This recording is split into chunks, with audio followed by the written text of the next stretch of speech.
Hello, bienvenue dans ce vlog 3. Alors aujourd'hui, je vais vous raconter une aventure, une expérience difficile que j'ai vécue quand j'avais l'âge de 3 ans et qui, extérieurement, pour les autres personnes, est apparue comme quelque chose de tout à fait banal. Et peut-être que certains d'entre vous vont se reconnaître dans cette expérience.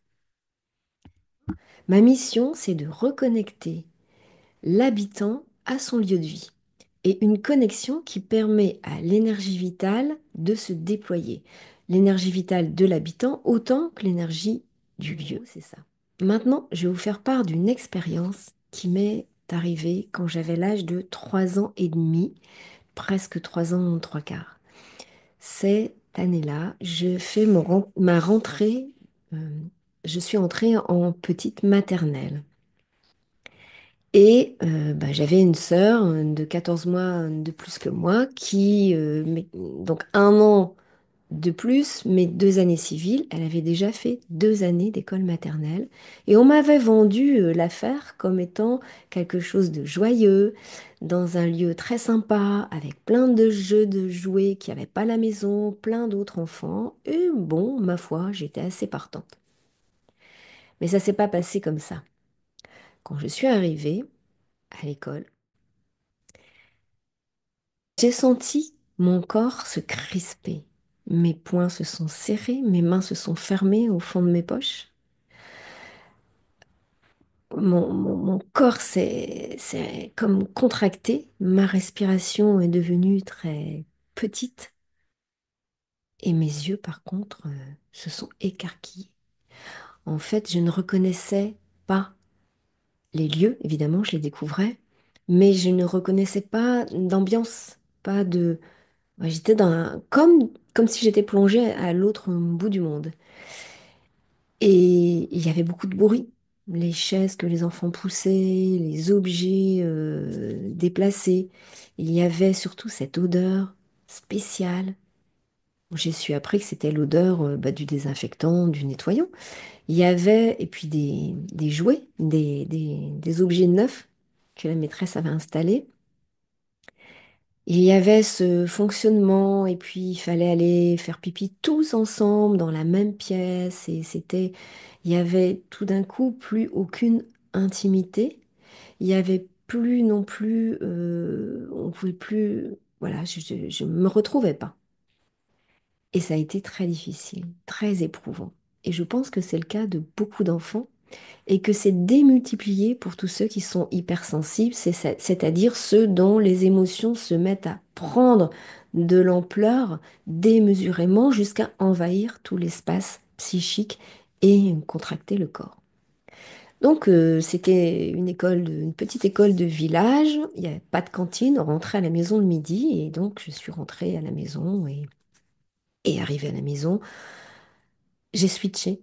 Je suis redevenue moi-même très vivante, expansive, joyeuse, voilà. Et puis il a fallu retourner à l'école. Et certainement que l'institutrice a vu ma détresse et elle m'a autorisée à la fin de la deuxième demi-journée à passer la dernière demi-heure ou la dernière heure, je ne sais pas, tout à côté de ma sœur. Et ce lien avec ce que je connaissais, ce lien avec cette personne, euh, plus grande que moi, hein, même si elle avait guère que 5 ans, hein, euh, ou à peine, me faisait un lien avec la maison. Et puis voilà, je suis rentrée, les journées se sont enchaînées, et en fait, l'expérience que j'ai vécue là, c'est de prendre conscience que la maison est un lieu hors, hors de tous les autres.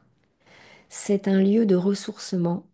Et c'est grâce à ce lieu, c'est grâce à ce retour régulier, quotidien, bi-quotidien à la maison, que j'ai pu continuer à aller à l'école. Et je crois sincèrement, et j'en suis sûre à 100%, que si j'avais été en pension, par exemple, ou si j'avais été contrainte d'être dans un lieu que je ne connaissais pas, je serais tombée gravement malade. Et peut-être par la suite, je serais devenue folle. Et ça peut paraître abusif de dire ça, Mais avec du recul, eh bien, je me rends compte que c'est pas de la bêtise, c'est une réalité. En fait, j'ai pris conscience par cette expérience que j'ai vécue avec douleur, que j'ai ressentie violemment. C'est ce qui a aussi développé, ce qui est à la racine de ce que j'ai développé par la suite, c'est un intérêt pour les autres habitations, les autres manières d'habiter. Et à partir de là, devenue adulte, eh bien, j'ai compris que mon mode de vie et mon style d'habitat représentaient des stéréotypes, ceux de mon pays, de ma culture.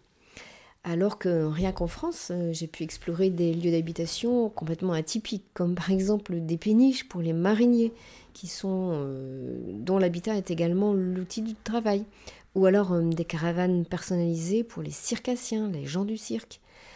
Et j'ai vu des maisons troglodytes en Périgord noir qui datent d'il y a plusieurs centaines de milliers d'années.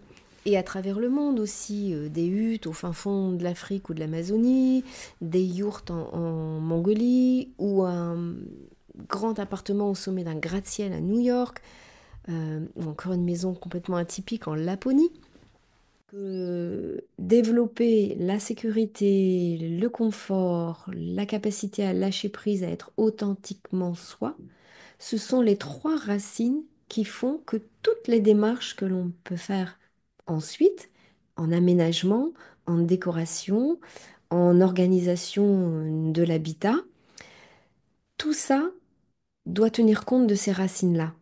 Le style d'accompagnement que je propose s'inscrit dans cette démarche-là où l'on prend soin de voir quelle est la situation énergétique du lieu, la situation énergétique de la personne et à quel moment il va y avoir un partenariat entre le lieu et son habitant qui va stimuler cet épanouissement de l'énergie vitale. Il y a cette écoute qui est nécessaire, cette écoute de soi. Et mon accompagnement va toujours dans le sens de faire découvrir à la personne à quel point son lieu peut lui apporter un équilibre, à quel point elle peut l'adapter, le moduler pour que ce lieu qui n'est pas un être vivant, mais qui n'est pour autant pas un objet inerte, qui va recevoir ses émotions, ses sensations, son énergie et qui va émettre en retour aussi une énergie et que l'on doit écouter pour pouvoir équilibrer. Alors, pour conclure très simplement cet épisode, nous avons une manière de considérer notre chez-soi, notre habitat ici dans nos pays occidentaux qui est de l'ordre plus du lien à l'objet, même si à certains moments, notamment au moment de l'achat, quand on investit un lieu, voire quand on le quitte, il y a une certaine notion d'émotion, de sentiment qui s'en mêle. Par contre, dans beaucoup de cultures plus orientales, comme par exemple la Chine, et en particulier la Chine traditionnelle, le Japon, le Tibet, en général les pays qui utilisent le feng shui, il y a vraiment quelque chose de l'ordre de la relation qui se met en place. C'est quelque chose qui est vu, qui est pris en considération dans ces cultures-là. Et l'influence du lieu sur le parcours de vie de ses habitants est quelque chose qui est vraiment pris en compte et écouté, de la même manière que l'énergie des habitants va venir ajouter sa patte, ajouter sa marque, son empreinte dans le lieu et ce qui va s'ajouter à son histoire. Alors la question, c'est peut-être de vous demander maintenant quelle est votre relation à votre lieu. Est-ce qu'il est pour vous plus un allié et vous voyez comment, à partir de là, on peut l'aménager d'une certaine façon, le vivre, l'investir, l'habiter d'une certaine façon qui va favoriser ce côté positif? Ou est-ce que c'est définitivement un objet comme un autre dont on pourrait se défaire facilement sans qu'il reste de traces? Là est la question. Si ce vlog t'a plu, eh bien, n'hésite pas à le partager autour de toi, à laisser une note 5 étoiles. Tu peux aussi cliquer sur la petite cloche pour t'abonner, t'inscrire et être informé du prochain. tu peux l'enrichir aussi de ton commentaire et tu n'es pas obligé non plus d'être d'accord avec ce que je dis. Bye bye, à bientôt.